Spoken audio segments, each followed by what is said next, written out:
بسم الله الرحمن الرحيم. الحمد لله رب العالمين، والصلاة والسلام على أشرف الأنبياء والمرسلين نبينا محمد وعلى آله وأصحابه أجمعين، أما بعد. സൂറത്തുൽ മുഅ്മിനൂനിലെ 14-ാമത്തെ ആയത്തിന്റെ അവസാന ഭാഗമാണ് നമ്മൾ പഠിച്ചുകൊണ്ടിരിക്കുന്നത്. അല്ലാഹു സുബ്ഹാനഹു വ തആല നമ്മുടെ സൃഷ്ടിപ്പിന്റെ വ്യത്യസ്ത ഘട്ടങ്ങളെക്കുറിച്ച് പറഞ്ഞുകൊണ്ട് അല്ലാഹുവിന്റെ മഹത്വം ഓർമ്മപ്പെടുത്തുകയാണ് ചെയ്യുന്നത്. ഇപ്പൊ കഴിഞ്ഞ ക്ലാസ്സിൽ നമ്മൾ പറഞ്ഞിരുന്നു, ഈ സൃഷ്ടിപ്പിന്റെ ഘട്ടം അഥവാ മനുഷ്യ സൃഷ്ടിപ്പിന്റെ വ്യത്യസ്തങ്ങളായ ഘട്ടങ്ങൾ അലക്കത്ത്, മുഖത്ത് അങ്ങനെ തുടങ്ങിയിട്ട് ഒരുപാട് ഘട്ടങ്ങൾ തിരിഞ്ഞിട്ടാണ് മനുഷ്യൻ വന്നത്.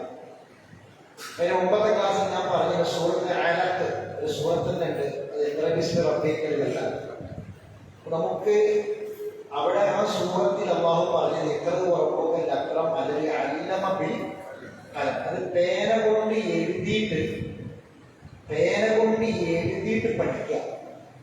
പേന കൊണ്ട് എഴുതി പഠിക്കുക എന്ന് പറയുന്നത് കേവലം ഒരു കേൾവി മാത്രമായി കേട്ടുപോകാതെ ജീവിതത്തിൽ നിലനിൽക്കാൻ.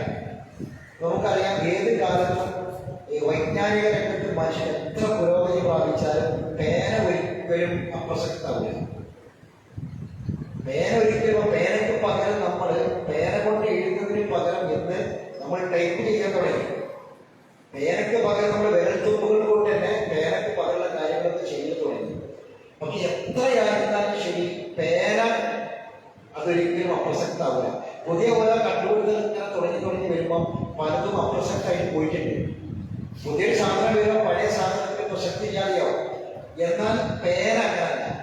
പേന ഏത് കാലത്തും പേന പ്രസക്തമാണ്. കൂടാതെ നൂൻ വൽ കലം, അലക്ക് എന്നുള്ള സൂറത്ത് ഖുർആനിലുണ്ട്, കലം എന്നുള്ള സൂറത്ത് ഖുർആനിലുണ്ട്. സൂറത്തുൽ കലം, പേന അധ്യായം. നൂൻ വൽ കലം, പേന തന്നെയാണ് സത്യം. നൂൻ വൽ കലം വമായസ്തുറൂൻ, അതുകൊണ്ട് എഴുതിക്കൊണ്ടിരിക്കുന്നത് തന്നെയാണ് സത്യം. അപ്പൊ നമ്മുടെ ക്ലാസ്സിൽ ലേണിംഗ് ക്ലാസ്സിൽ നമ്മൾ വരുമ്പോൾ, നമ്മൾ പഠിക്കാൻ വരുമ്പോൾ ആവശ്യമായ പ്രാർത്ഥനകളും അതുപോലെ ആവശ്യമായ എല്ലാ ക്ലാസ്സിലും ചിലപ്പോൾ ഉണ്ടാവണമെന്നില്ല. ചില ക്ലാസ്സുകളിലൊക്കെ നമുക്ക് ആവശ്യമായ നോട്ടുകൾ എഴുതേണ്ടി വരും. അതുപോലെ തന്നെ പദങ്ങൾ അർത്ഥങ്ങൾ എഴുതേണ്ടി വരും, ആയത്തിന്റെ അർത്ഥങ്ങൾ എഴുതേണ്ടി വരും. അങ്ങനെ എഴുതി പഠിക്കുക എന്നത് ഒരു സിസ്റ്റമാണ്. ഏത് കാലഘട്ടത്തിലും മനുഷ്യന്മാർ വൈജ്ഞാനിക രംഗത്ത് ഉപയോഗിച്ചിട്ടുള്ള ഒരു ടൂൾസായത് പേന എന്ന് പറയുന്നത്. അത് തന്നെ നമുക്ക് പരിശുദ്ധ ഖുർആന്റെ കാര്യത്തിലും അല്ലാഹു ആദ്യം തന്നെ പറഞ്ഞത് അല്ലെങ്കിൽ അല്ലമ ബിൽ കലം, പേന കൊണ്ട് എഴുതാൻ പഠിപ്പിച്ച റബ്ബ് എന്നാ പറഞ്ഞത്. അപ്പോ നമുക്ക് അല്ലാഹുവിനെ കണ്ടെത്താൻ, പടച്ച തമ്പുരാനെ മനസ്സിലാക്കാൻ, റബ്ബ് ആരാണെന്ന് തിരിച്ചറിയാൻ, ആ തിരിച്ചറിവിലൂടെ നമ്മുടെ സത്യത്തിന്റെ ലക്ഷ്യം എന്താണെന്ന് മനസ്സിലാവും, നമ്മളെ അസ്തിത്വം എന്താണെന്ന് മനസ്സിലാവും, നമ്മൾ ആരാണ് എന്ന് മനസ്സിലാവും. അത് മനസ്സിലാക്കണമെങ്കിൽ ആദ്യം ആരെ പറ്റി മനസ്സിലാക്കണം? അള്ളാഹിനെ പറ്റി മനസ്സിലാക്കും. ഇവിടെ അതുകൊണ്ടാണ് ഈ നുതുഫത്തും അലക്കത്തും പൊതുതത്വം ഒക്കെ പറഞ്ഞതിന് ശേഷം അല്ലാഹു തബാറക്കല്ലാഹ് എന്ന് പറഞ്ഞു. തബാറക്കല്ലാഹ് എന്നത് ഖുർആനിൽ വന്നിട്ടുള്ള ഒരു പ്രയോഗമാണ്. തബാറക്കല്ലാഹ്, ഈ തബാറക്കല്ലയെ കൂടെ അല്ലാഹു പലതും ചേർത്തിട്ടുണ്ട്. അപ്പൊ തബാറക്കല്ലാഹു അഹ്സനുൽ ഖാലിഖീൻ, അതാണ് നമ്മൾ പഠിച്ചത്. തബാറക്കല്ലാഹു അഹ്സനുൽ ഖാലിഖീൻ. ഇതേപോലെ തബാറക്കല്ലാഹ് എന്ന് അല്ലാഹു പറഞ്ഞിട്ട് അവിടെ ചില കാര്യങ്ങൾ, ചില വിശേഷങ്ങൾ അല്ലാഹു ചേർത്തിട്ടുണ്ട്. അത് നമ്മൾ പഠിക്കേണ്ട കാര്യം, മനസ്സിലാക്കേണ്ട വിഷയമാണ്. തബാറക്കല്ലാഹ് എന്ന് പറഞ്ഞതിനർത്ഥം അല്ലാഹു അനുഗ്രഹ സമ്പൂർണനായിരിക്കുന്നു. അല്ലാഹു തആല അനുഗ്രഹ സമ്പൂർണനാണ് എന്ന് പറഞ്ഞാൽ എല്ലാ ബറക്കത്തുകളുടെയും കാര്യവും കാരണവും ആരാണ്? മനസ്സിലായി? തബാറക്കല്ലാഹ്. എന്താണ് ഈ ബറക്കത്ത് എന്ന് പറഞ്ഞാൽ? ഏറ്റവും വലിയ ബറക്കത്ത് എന്താ? ഒരാൾക്ക് കിട്ടുന്ന ഏറ്റവും വലിയ ബറക്കത്ത് എന്താ? ബറക്കത്ത് എന്ന് പറയുന്നത് നമുക്കറിയാം, നമ്മൾ സാധാരണ ഒരു മലയാള പദം പോലെ നമ്മൾ ഉപയോഗിക്കുന്ന ഒരു അറബി വാക്കാണെന്ത്? ബർക്കത്തല്ല,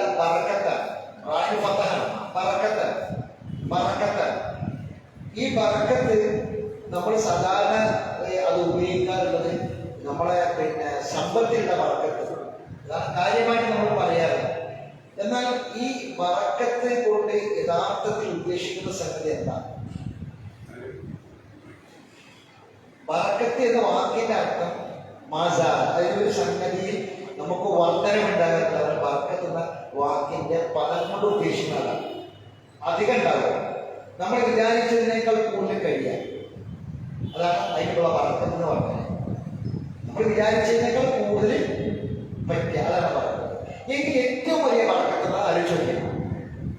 ഏറ്റവും വലിയ ബറക്കത്ത് എന്താണ്? നമ്മൾ ഈ പറഞ്ഞ കാര്യം ഒന്നുമല്ല. ഏറ്റവും വലിയ ബറക്കത്ത് എന്ന് പറഞ്ഞാൽ ദുനിയാവുന്ന വലിയ പരിക്കൊന്നുമില്ലാതെ അങ്ങോട്ട് രക്ഷപ്പെട്ട് മരണപ്പെട്ട് പരലോകത്തെ കഴിച്ചിലാവാന്നുള്ളത്. മനസ്സിലായി? ഇവിടെ നമുക്ക് ഒരുപാട് പരിക്കിന്റെ ലോകമാണ് ദുനിയാവ്. പരിക്കുന്ന ആക്സിഡന്റ് ഞാൻ ഉദ്ദേശിച്ചത്. ആ പരിക്ക് എന്ന് പറഞ്ഞാൽ നമുക്ക് ഒരുപാട് നമ്മുടെ ജീവിതത്തിൽ ഏൽക്കുന്ന പരിക്കുകളുണ്ട് ധാരാളം. അത് ഏതൊക്കെയാണ് പരിക്ക്? ആ പരിക്ക് നമ്മള് ഒരു വണ്ടി തട്ടിയപ്പോ കൈക്കോ കാലിനോ പരിക്ക് പറ്റി. വണ്ടി തട്ടിയപ്പോ അല്ലെ, ഒരു തെറ്റിൽ നമ്മൾ ചെന്ന് വീണു, ഒരു തിന്മയിൽ ചെന്ന് വീണു, ശരീരത്തിൽ പരിക്കൊന്നും കാണില്ല. പക്ഷെ ആ പരിക്ക് നമ്മുടെ ആത്മാവിനെടുക്കുന്ന പരിക്കാണ്. മനസ്സിലായിട്ട് പറഞ്ഞത്? അങ്ങനെ ആ പരിക്കുകൾ ഏറെയും ഏൽക്കാൻ സാധ്യതയുള്ള ലോകത്താണ് നമ്മൾ ജീവിക്കുന്നത്. നമ്മൾ നോക്കുന്നത് നല്ല സ്കൂട്ടർ, നല്ല കാറ്, അതെങ്ങനെയാണ് സുരക്ഷിതമായിരിക്കണം, സേഫ്റ്റിയാണ് അല്ലെ. നമ്മൾ അത് എവിടെ പോയി ഇടിക്കരുത്, ഇടിച്ചാൽ തന്നെ നമുക്കൊന്നും പറ്റരുത് അല്ലെ. എങ്കിൽ ആ കാറ് കൊണ്ട് കിട്ടുന്ന ഏറ്റവും വലിയ പരിക്കുണ്ടാകും. ആ കാറ് കൊണ്ട് തിന്മ ചെയ്യാൻ പോവുക. ആ കാറ് ഇട്ടാണ് എന്തിനു പോണത്? വ്യഭിചരിക്കാൻ പോണത്, പലിശക്ക് പോണത്, സിനിമക്ക് പോണത്, ഒരു ചീത്ത കാര്യത്തിന് പോണത്. അതാണ് ഈ പറഞ്ഞതിനേക്കാൾ വലിയ പരിക്ക്. മനസ്സിലാവുക? ഏറ്റവും വലിയ പരിക്ക് അവിടെയാണ്. അങ്ങനെ പരിക്കുകൾ പറ്റാൻ സാധ്യതയുള്ള ഒരു ലോകത്താണ് നമ്മൾ ജീവിക്കുന്നത്. അപ്പൊ അതൊന്നും ഇല്ലാതെ വല്ലാതെ അങ്ങനത്തെ പരിപ്പൊന്നും ഏൽക്കാതെ പറ്റാൻ കഴിയണം. മനസ്സിലാവണേ? അങ്ങനത്തെ വലിയ പരിപ്പൊന്നും ഇല്ലാതെ ഇടങ്ങേറിലൊന്നും പെടാതെ വലിയൊരു ഭാരം പരലോകത്ത് റബ്ബിനെ മുന്നിൽ വരുമ്പോൾ ഇല്ലാതെ കഴിച്ചിലാകാൻ കഴിയലാണ് ഏറ്റവും വലിയ ഭാഗം. സാധാരണ പറഞ്ഞൊരു സംഭവമുണ്ട്. ലോകത്ത് ഏറ്റവും കൂടുതൽ ബർക്കത്ത് കിട്ടിയ വ്യക്തി ആരാണ്? ലോകത്ത് ഏറ്റവും കൂടുതൽ ബർക്കത്ത് കിട്ടിയ വ്യക്തി ആരാണ്?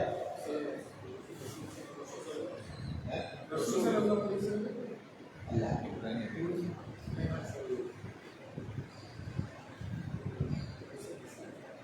ഏറ്റവും കൂടുതൽ ബർക്കത്ത് കിട്ടിയ വ്യക്തിയാണ്. ഞാൻ ഒന്നുകൂടി ചോദിക്കുമ്പോൾ നമുക്ക് ഉത്തരം. ഏറ്റവും കൂടുതൽ ബർക്കത്ത് നൽകപ്പെട്ട കുടുംബം ആരുടെ കുടുംബമാണ്? ഇബ്രാഹിമിന്റെ കുടുംബം. അള്ളാഹുവിനെ ബർക്കത്ത് കൊടുക്കുക.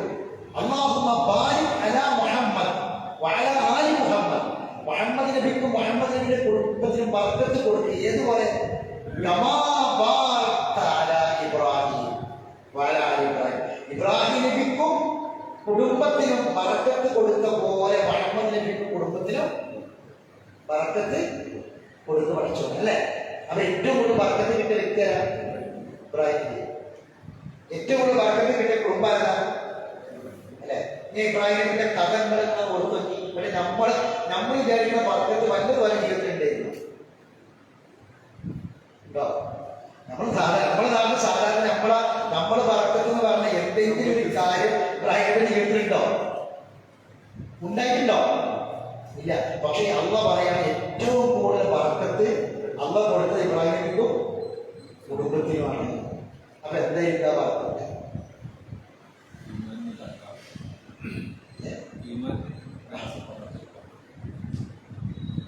അള്ളാഹു പരീക്ഷിച്ച പരീക്ഷണങ്ങളിലൊക്കെ ജയിച്ചു എന്നുള്ളതാണ്.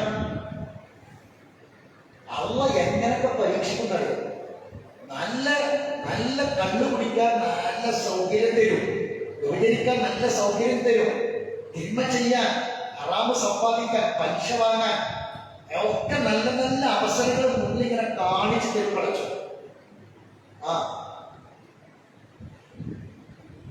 അതിൽ വിജയിക്കാനാണ് സഹോദരങ്ങൾ ഏറ്റവും വലിയ ബർക്കത്ത്. ഈ നുതുഫത്തും അലക്കത്തും മുതലത്തും ഒക്കെ ആയിട്ട് പിന്നെ അത് പറഞ്ഞ ഹൽക്കനാഹർ അല്ലെ, അങ്ങനെയാണ് നമ്മൾ ഈ ഹൽക്കനാഹറാണ് കിടക്കുന്നത്. ഒരു മനുഷ്യൻ എന്ന പുറത്തേക്ക് നുതുഫത്ത് കഴിഞ്ഞ് അലക്കത്ത് കഴിഞ്ഞ് മുതലത്ത് കഴിഞ്ഞതൊക്കെ കഴിഞ്ഞിട്ട് ഒരു മനുഷ്യക്കുഞ്ഞായി നമ്മൾ പുറത്തേക്ക് വന്നു. ഇബ്രാഹിമിനെ പറ്റി അതെന്താ പറഞ്ഞത്? വൈദ്യുപത്തല ഇബ്രാഹിം അപ്പവും കെരിമാത്തിൽ അള്ളങ്ങനെ പരീക്ഷിച്ചു. പല കെരിമത്തുകൾ കൊണ്ട്, വചനങ്ങൾ കൊണ്ട് അവ പരീക്ഷിച്ചു. ഓരോന്ന് പറയണം, ഓരോ പരീക്ഷണങ്ങൾ അത് മുഴുവനും അതിന് പൂർത്തിയാക്കി. എല്ലാ ഉത്തരവാദിത്തങ്ങളും പൂർത്തിയാക്കി ഇബ്രാഹിം. അള്ളാഹ് ഖുർആനിൽ പറഞ്ഞ എവിടെ ഇബ്രാഹിം തോന്നിയില്ല, ഇബ്രാഹിമിന് പരിക്ക് പറ്റിയില്ല. ഇബ്രാഹിമിന് ഒരു മനുഷ്യൻ തോൽക്കാൻ സാധ്യതയുള്ള എല്ലാ പരീക്ഷണങ്ങളും ആരെ പരീക്ഷിച്ചു? പക്ഷെ അവിടെ വിജയിച്ചു. എന്താ പറഞ്ഞത്? ഈ അള്ളാഹുവിനെ പറ്റി മനസ്സിലാക്കി നമ്മൾ അസ്തിത്വം തിരിച്ചറിയുമ്പോഴാണ് നമുക്ക് ആ ബർക്കത്ത് കിട്ടുക. മനസ്സിലാവുണ്ടോ? ഇല്ലാതെ നമ്മൾ ഈ ശരീരത്തിൽ നല്ല ആരോഗ്യമുണ്ട്, നല്ല നല്ല പവറുണ്ട്, രോഗമില്ല, നല്ല ആരോഗ്യമൊക്കെ ഉണ്ട്, ഇങ്ങനെ നമ്മൾ ജീവിച്ചാൽ അത് ഒരു ബർക്കത്തുള്ള ജീവൻ എന്ന് പറയാൻ പറ്റുമോ? ഇല്ല. ഇത് മണ്ണാകും എന്ന തിരിച്ചറിവ്, ഇത് മരിക്കും, ഈ ശരീരം മണ്ണാകും എന്ന തിരിച്ചറിവ്, ആ തിരിച്ചറിവോടുകൂടി ജീവിക്കുമ്പോൾ എന്ത് കിട്ടുക? ബർക്കത്ത് കിട്ടുക. അതാണ് തബാറക. മനസ്സിലായി? ഇനി മറ്റൊന്നുകൂടി പറയാം. അതെന്താ? പ്രവാചകന്മാരെ അള്ളാഹു നിയോഗിച്ചു. എന്തിന്? പ്രവാചകന്മാരെ അള്ളാഹു നിയോഗിച്ചു. എന്തിന്? ജീവിതത്തിൽ ലക്ഷ്യം എന്താണെന്ന് മനസ്സിലാക്കി തരാൻ, ജീവിതത്തിൽ ലക്ഷ്യം എന്താണെന്ന് പഠിപ്പിച്ചു തരാൻ വേണ്ടി അള്ളാഹു ആരെ പറഞ്ഞയച്ചു? പ്രവാചകന്മാരെ പറഞ്ഞയച്ചു. മനസ്സിലായിട്ട് പറഞ്ഞു. അത് ബർക്കത്താണ്. ഇബ്രാഹിം നബിയുടെ കുടുംബത്തിനെ പറ്റി, ഇസ്മായിൽ നബിയുടെ പരമ്പരയിൽ വന്ന പ്രവാചകന്മാർ, അതിന് മുമ്പ് വന്ന പ്രവാചകന്മാർ നമ്മൾ ആലോചിക്കും. ഇസ്മായിൽ നബിയുടെ പരമ്പരയിൽ ആര് വന്നത്? മുഹമ്മദ് ഇസ്ഹാഖ് നബി. ഇബ്രാഹിം നബിയുടെ ഒരു മകനാണ് ഇസ്ഹാഖ് നബി. ഇസ്ഹാഖ് നബിന്റെ മകനായി യാക്കൂബ് നബി. ആ യാക്കൂബ് നബിയുടെ പേരാണ് ഇസ്രായേൽ. ആ യാക്കൂബ് നബിയുടെ പരമ്പരയിൽ ഒരുപാട് പ്രവാചകന്മാർ വന്നു അല്ലെ. എന്നിട്ട് അള്ളാഹ് എന്താ പറഞ്ഞത്? ആ അഹ്ലുൽ ബൈത്താണ് ബറക്കത്തുള്ള അഹ്ലുൽ ബൈത്ത്. ആ ഇബ്രാഹിം നബിയുടെ കുടുംബം റഹ്മത്തുള്ളാഹി വ ബറകാതുഹു അഹ്ലുൽ ബൈത്തിനാണ്. ഖുർആൻ പറയാം അള്ളാഹിന്റെ റഹ്മത്തും അള്ളാഹിന്റെ ബർക്കത്തുമാണ് ആ കുടുംബം. എന്താ പറഞ്ഞത് മനസ്സിലായ? ജീവിതത്തിന്റെ ലക്ഷ്യം എന്താണെന്ന് വേർതിരിച്ച് മനസ്സിലാക്കി തരാൻ വേണ്ടി വന്ന പ്രവാചകന്മാർ ഏറ്റവും വലിയ ബർക്കത്താണ്.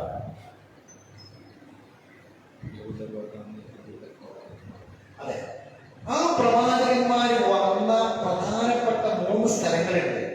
ആ 3 സ്ഥലങ്ങളെ കുറിച്ച് പറഞ്ഞ ബർക്കത്തുള്ള സ്ഥലമാണ് അല്ലെ. ഒന്ന് മക്ക അല്ലെ. ഇബ്രാഹിം നബി, ഇസ്മായിൽ നബി, മുഹമ്മദ് നബി ഒക്കെ ജീവിച്ച മക്ക. മക്കനെ കുറിച്ച് പറഞ്ഞ മക്കത്തെ മുബാറക്കൻ അല്ലെ. ബർക്കത്ത് തേടി പോകാൻ എങ്ങട്ടെങ്കിലും നമുക്ക് അനുവാദമുണ്ടെങ്കിൽ 3 സ്ഥലത്തേക്ക് ഉള്ളൂ. ആ 3 സ്ഥലം ബർക്കത്തിന് അള്ള പറഞ്ഞ സ്ഥലമാണ് മക്ക അല്ലെ. 2 മുഹമ്മദ് നബിയുടെ പ്രബോധന കേന്ദ്രമായ ഇസ്ലാമിക നിയമങ്ങൾ ഇറങ്ങിയ മദീന. അല്ലാഹുമ്മ ബാരിക് ലനാ ഫീ മദീനത്തിന. മദീനത്തിൽ ബർക്കത്ത് കൊണ്ട് പഠിച്ചവരെ റസൂൽ ചോദിച്ചു വന്നു. 3 ഏറ്റവും കൂടുതൽ പ്രവാചകന്മാർ വന്ന മസ്ജിദുൽ അഖ്സ അല്ലെങ്കിൽ ബാറക്ന ഹൗലഹു, ചുറ്റും ബർക്കത്ത് കൊടുക്കുക. ആ 3 സ്ഥലം നോക്കിയത്. അപ്പൊ ഏറ്റവും വലിയ ബർക്കത്ത് എന്ന് പറയുന്നത് നമ്മുടെ ആരോഗ്യത്തിൽ ഉണ്ടാകുന്ന ബർക്കത്തിനേക്കാൾ, നമ്മുടെ ശരീരത്തിൽ ഉണ്ടാകുന്ന ബർക്കത്തിനേക്കാൾ, നമ്മുടെ ബാക്കിയുള്ള മനുഷ്യത്തിന്റെ മാർഗത്തിൽ, നമ്മുടെ കച്ചവടത്തിൽ, നമ്മുടെ നമ്മുടെ ഇടപാടുകളിൽ നിന്നുള്ള വർക്കത്തിനേക്കാൾ ഏറ്റവും പ്രധാനപ്പെട്ടത് എന്താണ്? പരലോകം രക്ഷപ്പെട്ട് കിട്ടുക എന്ന കാര്യമാണ്. അതാണ് ഏറ്റവും വലിയ. ഇത് നമ്മൾ മനസ്സിലാക്കണം. അപ്പൊ അവിടെയാണ് തബാറകല്ലാഹു അഹ്സനുൽ ഖാലിഖീൻ എന്ന് പറഞ്ഞതിനെ കൂടെ അല്ലാഹ് പറഞ്ഞു തബാറകല്ലാഹു റബ്ബുൽ ആലമീൻ.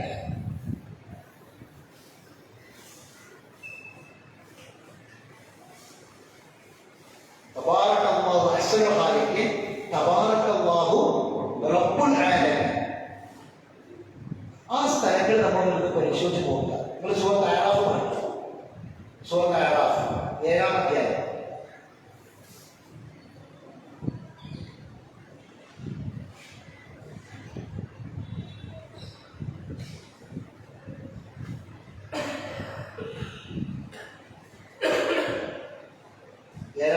സൂറത്ത് അഅറാഫ് അതില് 51-ാമത്തെ ആയത്ത് മുതൽ 51-ാമത്തെ ആയത്ത് മുതൽ 54 വരെയുള്ള ആയത്തുകൾ വായിച്ചു. സൂറത്ത് അഅറാഫിൽ 51 മുതൽ 54 വരെയുള്ള ആയത്തുകൾ. വേറെ കണ്ട 7-ാം അധ്യായം അഅറാഫ്.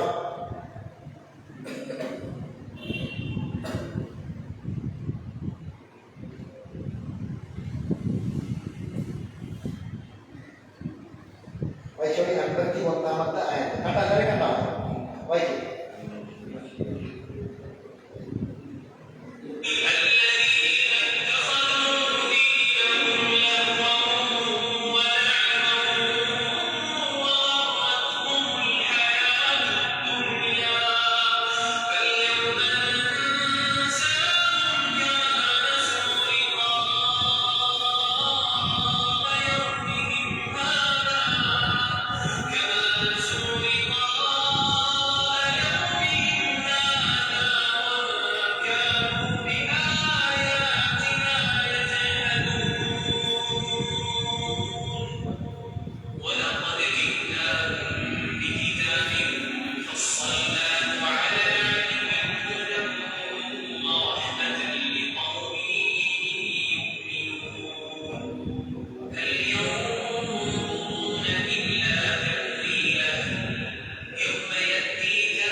ഈ ആയത്തുകൾ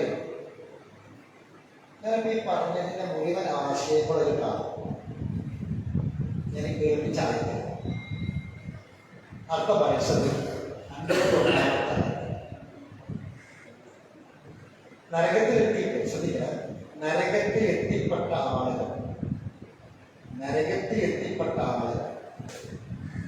എന്തുകൊണ്ടാണ് അവർ ആ നരകത്തിലെത്തിയത് അള്ളാഹു കാത്തുരക്ഷിക്കട്ടെ. നമ്മളൊക്കെ നമ്മളെപ്പോൾ പ്രാർത്ഥിക്കണം. അതിലേക്ക് അടുപ്പിക്കുന്ന വാക്കുകളിൽ നിന്നും പ്രവർത്തികളിൽ നിന്നും ഞങ്ങളെ കാക്കാൻ അദ്ദേഹം പ്രാർത്ഥിക്കണം. അള്ളാഹു സുബ്ഹാനഹു വ തആല പറയാണ്, ഏറ്റവും കൂടുതൽ ബറക്കത്ത് നിഷേധിക്കപ്പെട്ട, ബറക്കത്ത് കിട്ടാതെ, ബറക്കത്ത് തടയപ്പെട്ട വിഭാഗം ആരാണ്?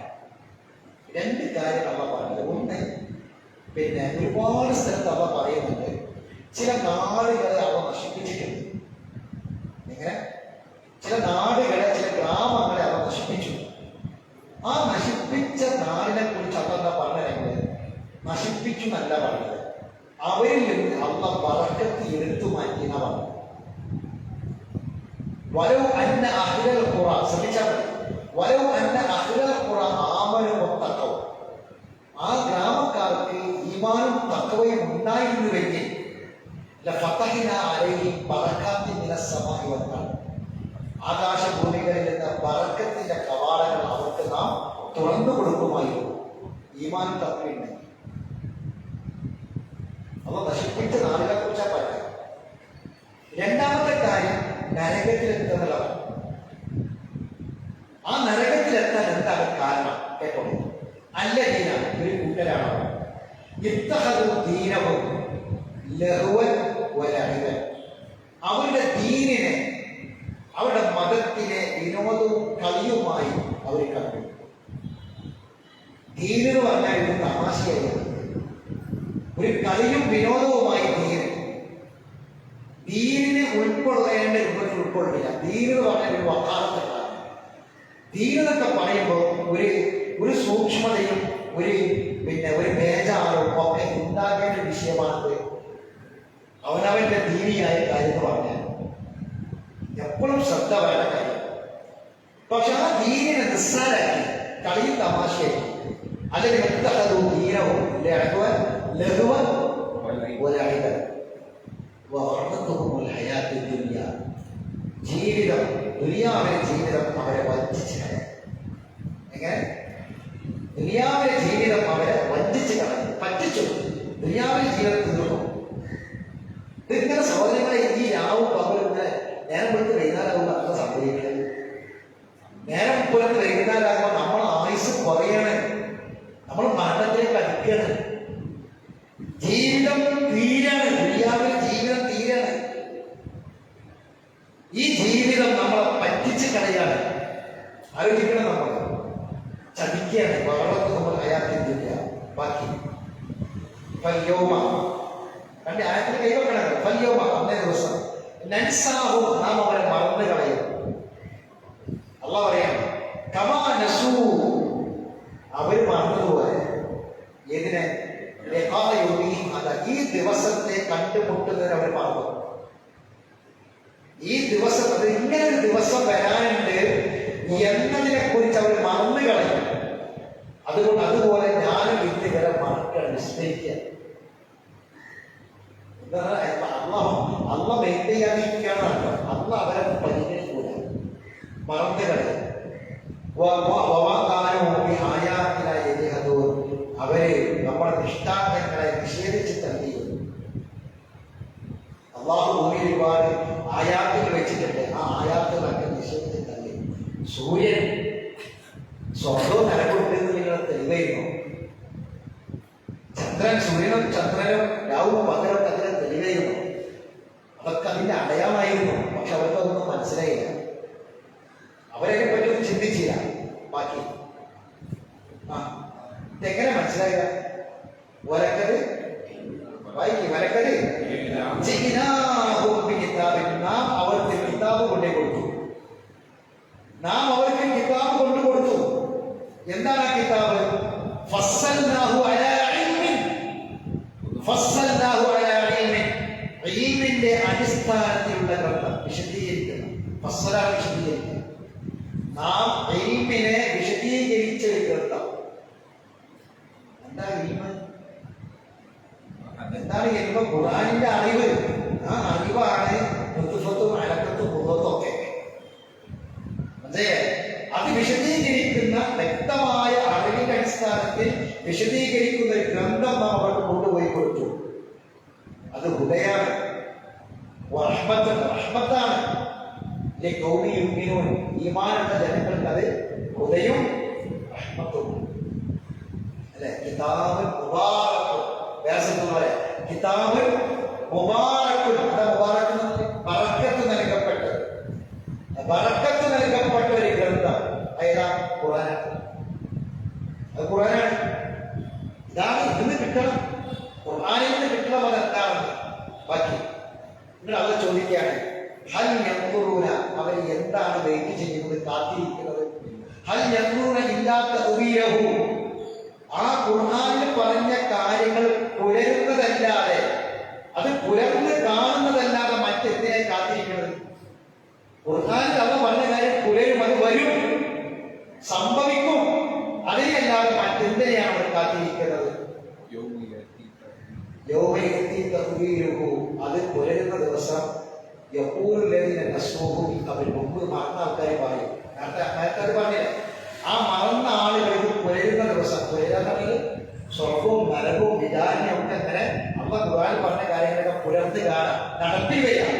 ആ നടപ്പിൽ വരുന്നത് കാണുമ്പോൾ ദുനിയാവിൽ അത് മറന്ന് ജീവിച്ചവർ പറയും, മുസ്ലിങ്ങളൊക്കെ വന്നത് സത്യവുമായി തന്നെ വന്നിരുന്നു. അങ്ങനെ ഗതികൾ ഉണ്ടാകരുത്. ഇത് സത്യമാണ് അവിടെ ചെന്നിട്ട് ബോധ്യപ്പെടുന്ന അവസ്ഥ ഉണ്ടാകരുത്. അതാണ് ഗതികൾ. ഇവിടുന്ന് തന്നെ ബോധ്യപ്പെടണം, ഇവിടുന്ന് മരിക്കണം ബോധ്യപ്പെടണം. അവിടുന്ന് പറയുന്നുണ്ട് മുസ്ലിങ്ങളൊക്കെ സത്യവുമായിട്ടാണ് വന്നത്. എന്നിട്ട് അവർ ചോദിക്കും, ഫഹൽ ലനാ മിൻ ശുഫആ, ഞങ്ങൾക്ക് ശുപാർശ പറയാൻ ആരെങ്കിലും ഉണ്ടോ? ആരെങ്കിലും റെക്കമെൻഡേഷൻ ചെയ്യോ? റെക്കമെൻഡ് പറയോ ആരെങ്കിലും? ഞങ്ങളത് രക്ഷപ്പെടുത്തിയിട്ടാണ്. ഔ നുറത്തു, അല്ലെങ്കിൽ ഒന്ന് മടക്കി തരും, ഒന്ന് റിട്ടേൺ ദുനിയാവിലേക്ക് തന്നെ. ഔ നുറത്തു, ഒന്നൊക്കെ ഇവിടുന്ന് ശുപാർശ പറഞ്ഞിട്ട് ഒന്ന് കഴിച്ചാക്കി തരാം ആരെങ്കിലും, നമുക്ക് വേണ്ടി സംസാരിക്കും. അല്ലെങ്കിൽ ഒന്നും കൂടി എന്ത് ചെയ്യാം, മടക്കി തരാം ദുനിയാവിലേക്ക്. അങ്ങനെ ചെയ്താൽ അമ്മ വൈകുന്നേരം കൊല്ലാനാണ് ഞങ്ങൾ മുമ്പ് ചെയ്യാത്തതൊക്കെ ചെയ്തോളാം. ഞങ്ങൾ മുമ്പ് ദുനിയാവിന്ന് ചെയ്യാത്ത കാര്യമൊക്കെ ചെയ്യും. അതിൽ ഒന്നാമത്തെ കാര്യം എന്തായാലും അറിയാം. ഇതിന് നേരെ പറഞ്ഞ കിതാബാ ഇത്. കിതാബ് വലക്കത് ചെയ്താബ് കിതാബിൽ ഫസ്സൽനാഹു അലാ ഇൽമിൻ പറഞ്ഞില്ലേ? അതാണ് കാരണം. ചെയ്യാതിരുന്ന ഒന്നാമത്തെ കാര്യം ഏതായിരുന്നു? അതുകൊണ്ടാണ് ഇത് ഉണ്ടാവാതിരുന്നത്, ഈ ബോധം ഇല്ലാതെ പോയത്. കണ്ടോ, ഞങ്ങൾ ദുനിയാവിൽ ചെയ്യാതിരുന്ന കാര്യം ഞങ്ങൾ ചെയ്തോളാം. അത് അസ്റുഹും, അവർ അവർക്ക് തന്നെ നഷ്ടം വരുത്തി വെച്ചുപോയി.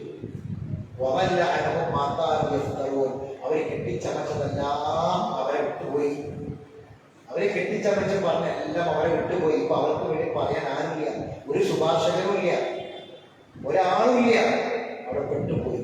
ഇതല്ല പറയാണ്, ഇന്ന റബ്ബക്കുമുള്ള. ഇത് പറഞ്ഞിട്ട് ഇതൊക്കെ മനസ്സിലാക്കണമെങ്കിൽ ഇതൊക്കെ അള്ള പറയാനല്ലോ, അള്ളാനെ പറ്റി മനസ്സിലാക്കാം. ഇന്ന റബ്ബക്കുമുല്ലാഹു അല്ലദീ ഖലഖ സമാവാതി വൽ അർദ ഫീ സിത്തത്തി അയ്യാമിൻ, 6 ദിവസങ്ങളിലായി ആകാശഭൂമികളെ സൃഷ്ടിച്ചവനാണ് റബ്ബ്. തുമ്മസ്തവാ അലൽ അർശ്, പിന്നെ അർശിൽ അവൻ, ആ അർശിനെ അവൻ ശരിയാക്കുകയും ആ അർശിൽ അവൻ സിംഹാസനത്തിൽ അവൻ ആരോഹണം ചെയ്യുകയും ചെയ്തിരിക്കുന്നു.